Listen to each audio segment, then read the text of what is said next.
सेबी के सबसे recent data के मुताबिक FY25 में 91% से ज़्यादा इंडिविजुअल एफएनओ ट्रेडर्स पैसा लूज कर रहे हैं। टोटल लॉस 1,05,000 करोड़ रुपए से ज़्यादा सिर्फ एक साल में। और जो लोग प्रॉफिट में हैं उनमें से ज़्यादातर प्रोफेशनल डेस्क हैं, अल्गो से ट्रेड करने वाले हैं। रिटेल ट्रेडर जो अपना फ़ोन लेके सीधे ऑप्शन बाइंग से शुरू करता है उसके जीतने के चांसेस बहुत कम होते हैं। तो सवाल ये नहीं है कि एफएनओ बुरा है, सवाल ये है कि आप कब एफएनओ के लिए रेडी हैं और उसके पहले क्या करना चाहिए। मैं एक और फैक्ट यहां पे आपको हाईलाइट करना चाहता हूं। जैसे मैंने कहा कि 1,05,000 करोड़ का नुकसान, जब इसी डेटा को कंस्ट्रक्ट करते हैं तो रिटेल ट्रेडर ने 30,000 करोड़ का प्रॉफिट भी बनाया। इसीलिए मैं कहता हूं कि कब रिटेल को एफएनओ करनी चाहिए इसको समझना बहुत जरूरी है।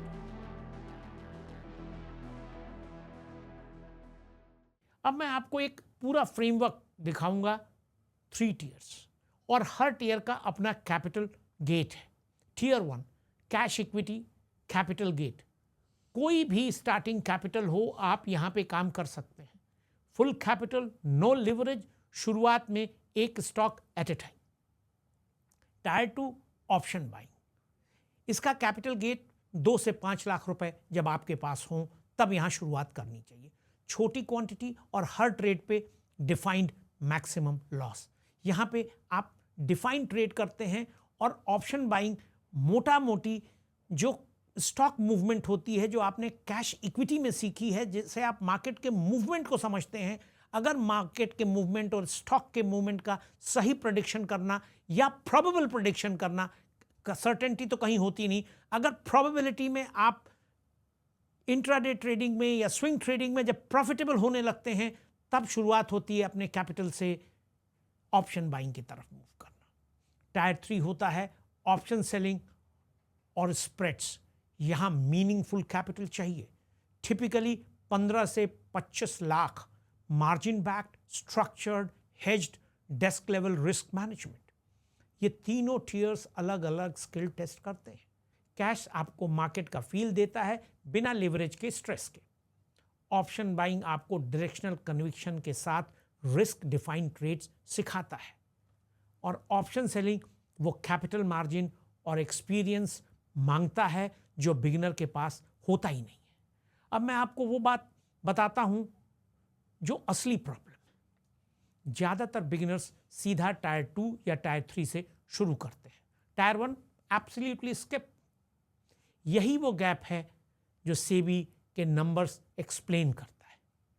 Why cash first? अब आप सोचोगे कैश इसलिए क्योंकि कैश सेफ है। नहीं, ये बहुत जेनेरिक जवाब है। असली रीजन ये है कि कैश ट्रेडिंग उन स्किल्स को आइसोलेट करता है जो आपको लिवरेज और टाइम डिके ऐड करने से पहले चाहिए। 3 चीजें जो कैश आपको सिखाता है और एफएनओ नहीं सिखाता। नंबर 1 पोजीशन साइजिंग, बिना लिवरेज के प्रेशर के। कैश में साइज की गलती आपका कैपिटल धीरे धीरे काटती है, एफएनओ में वही गलती कैपिटल तुरंत खा जाती है। 2 नॉर्मल वोलेटिलिटी को होल्ड करना। कैश में कोई टाइम डिके आपको जल्दी एग्जिट करने पे मजबूर नहीं करता, इसलिए आप सीखते हो कि नॉर्मल प्राइस मूवमेंट क्या है और एक्चुअल इनवैलिडेशन क्या है। ये 2 अलग अलग चीजें हैं। तीसरी, स्टॉक सिलेक्शन डिसिप्लिन। कैश आपको मजबूर करता है कि आप बिजनेस या प्राइस स्ट्रक्चर एक्चुअली स्टडी करो, क्योंकि 10 गुना लिवरेज वाला बेट आपके खराब पिक को बेल आउट नहीं करेगा।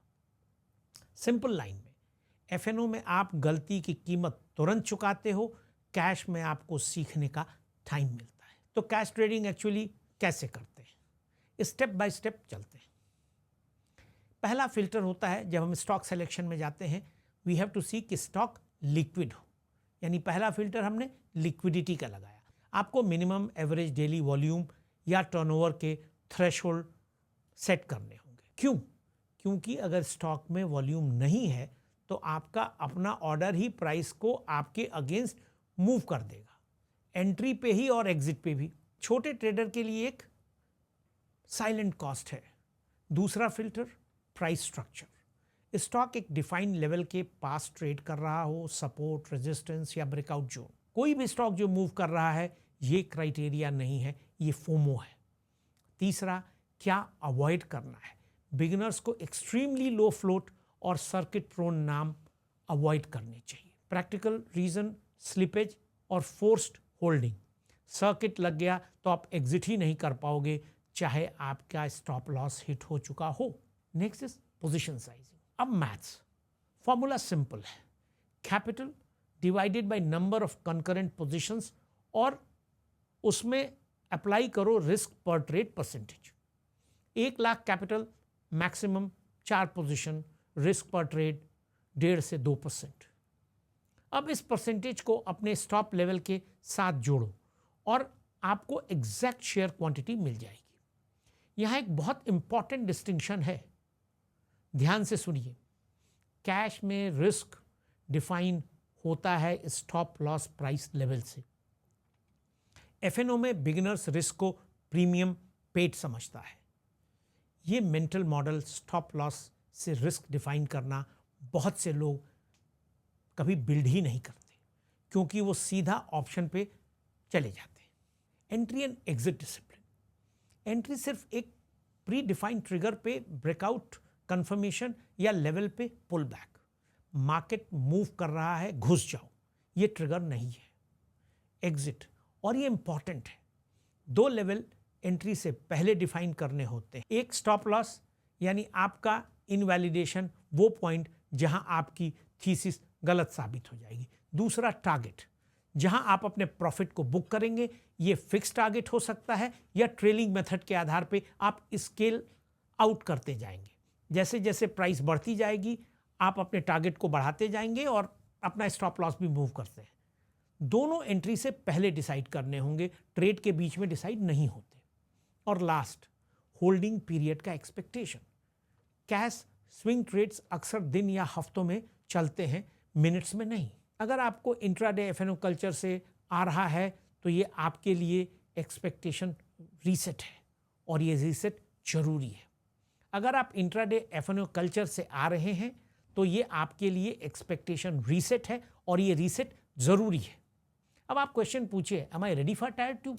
अब सबसे जरूरी पार्ट, ये स्क्रीनशॉट लेने वाला फ्रेमवर्क है। आप टायर 1 से टायर 2 पे कब जा सकते हो, ये रही चेकलिस्ट। 1, आपने कैश इक्विटी मिनिमम 3 से 6 महीने ट्रेड किया और हर ट्रेड का रिटर्न रिकॉर्ड है। दूसरा, आप 30 से ज़्यादा कैश ट्रेड्स पे पॉजिटिव या कम से कम ब्रेक इवन एक्सपेक्टेंसी दिखा सकें। तीसरा, ऑप्शन के लिए स्पेसिफिकली 2 से 5 लाख का कैपिटल अवेलेबल है, अलग से आपके कैश में लगे कैपिटल से सेपरेट। और चौथा, आप समझते हो कि ऑप्शन बाइंग में क्वांटिटी छोटी रहेगी, हर ट्रेड पे डिफाइंड मैक्स लॉस के साथ, यानी जितना प्रीमियम एट रिस्क है बस उतना, जितना अफोर्ड कर सकता हूं उतना या नहीं।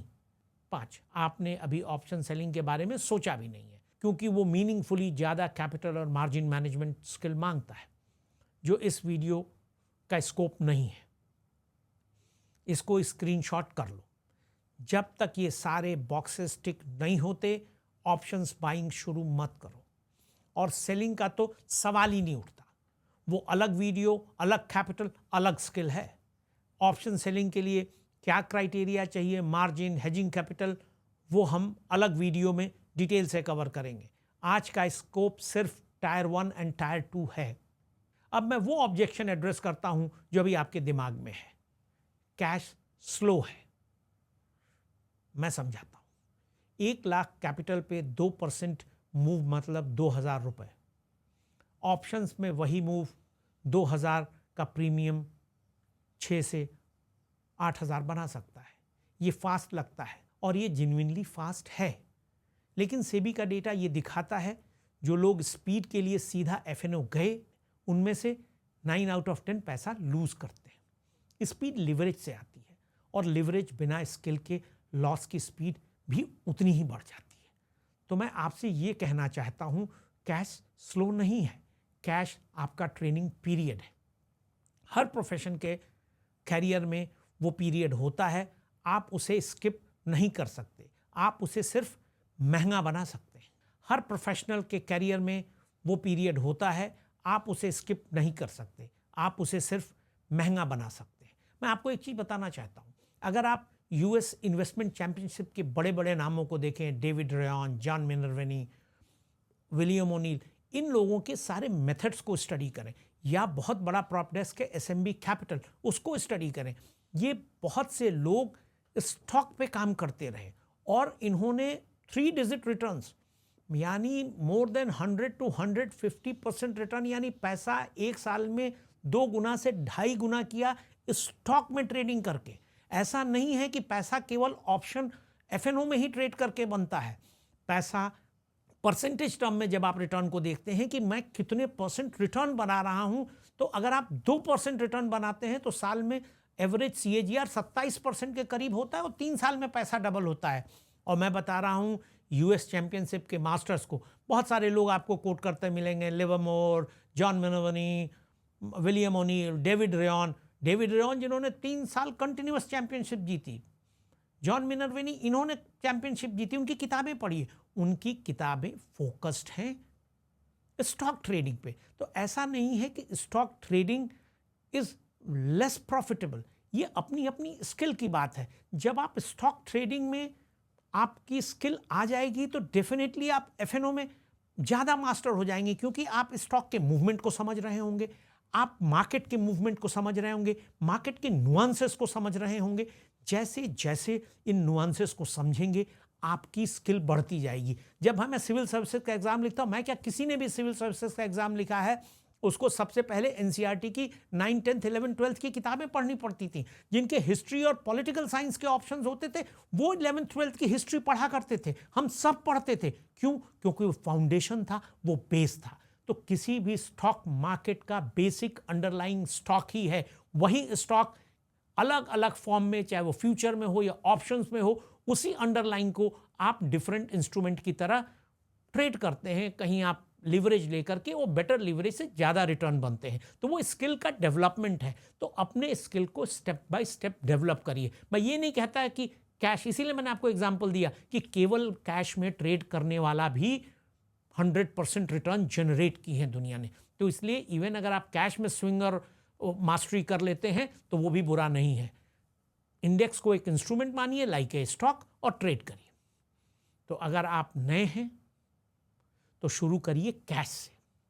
ये वो टायर है जहां आप बिना बड़े नुकसान के अपनी पोजीशन साइजिंग, अपना स्टॉक सिलेक्शन और अपना डिसिप्लिन टेस्ट कर सकते हैं।